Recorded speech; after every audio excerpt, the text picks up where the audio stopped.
6:16 on this Thursday evening. We love Betsy Kling and Jason Michael, but you know what? When they're standing together, that means something's up. This is a good point, Russ. We're on fourth. Yes, that is it. You know, we love to team up for these winter storms because there's so much to cover and so much to get to. So I'm going to take you through the details of the night tonight. Jason has the rest of the forecast coming up. We're starting cold, though, and that is setting the stage for this ice up that we have coming in. We have temperatures in the 20s along the lakeshore with that northeast wind continuing. And then as we move farther south, the temperatures are a little bit warmer. And the warmer temperatures are certainly going to be an interesting note for the folks like Dover, New Philadelphia, Carrollton, because they are not going to end up having the freezing rain that they will have farther north. So let's take a look at what's going on. I guess I'm on this camera over here. You can see the snow, the freezing rain, and yes, even some rain starting to enter into the picture. And the line that you see right now is the line that we will hold. Big picture shows, though, we have plenty more to go. Okay, we're going to deal with this all night tonight. Once we get into the start of the day tomorrow, I think we'll get back into this dry area, and that should help us out as far as improving conditions very quickly.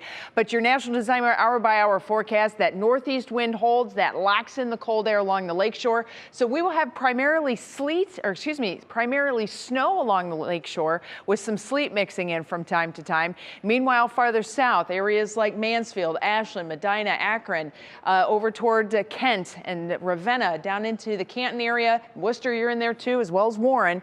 That's where we have this ice mix, sleet, freezing rain setting up. That's going to be through the overnight hours. That line really doesn't move all that much. Meanwhile, our far southern counties, Holmes, Tuscarawas, and Carroll counties, you folks are right on the line of where we're going to hold those temperatures very close to, if not just above freezing. So your main threat will be rainfall tonight that would then freeze up after the temperatures cool off as we go through the day tomorrow. All right, this is 1 a.m. The line is still there. If the line moves north or south at this point, we're still kind of in that mixing window. But once we get to 5 a.m., that's where we should start to see a break in the action with that main batch of the icy mix moving out.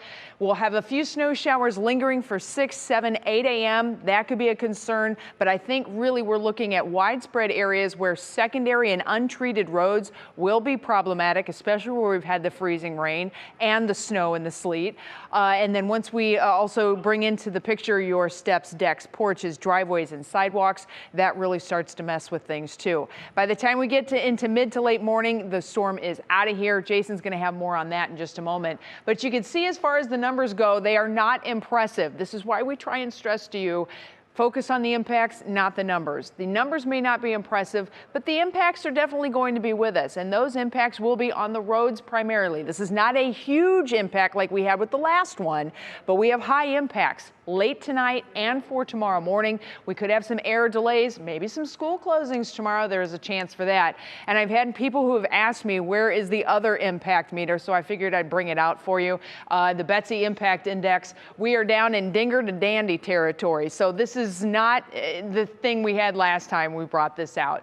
We're at about a 3.5 to a 4. I think we're going to make it just fine. The best news of all, the weekend is almost here. Jason has more on the rest of Friday and into the weekend. Well, Betsy, that 3.5 to 4 range, that sounds good to me. One of the things that we have to point out here in this forecast is once that low clears, we're going to have our temperatures kind of bob and weave in the mid to upper 20s and then cruise on down into the mid to low 20s as the evening presses on. So keep an eye on the clock and your place on the map here. High pressure edges back closer to northeast Ohio just in time for the weekend. Key takeaway: sunshine is returning to the region. We do like that. We'll kick off to a few lake snows through Friday evening into the overnight hours. Again, nothing too terrible, though, before things clear out just in time for Saturday heading towards Sunday.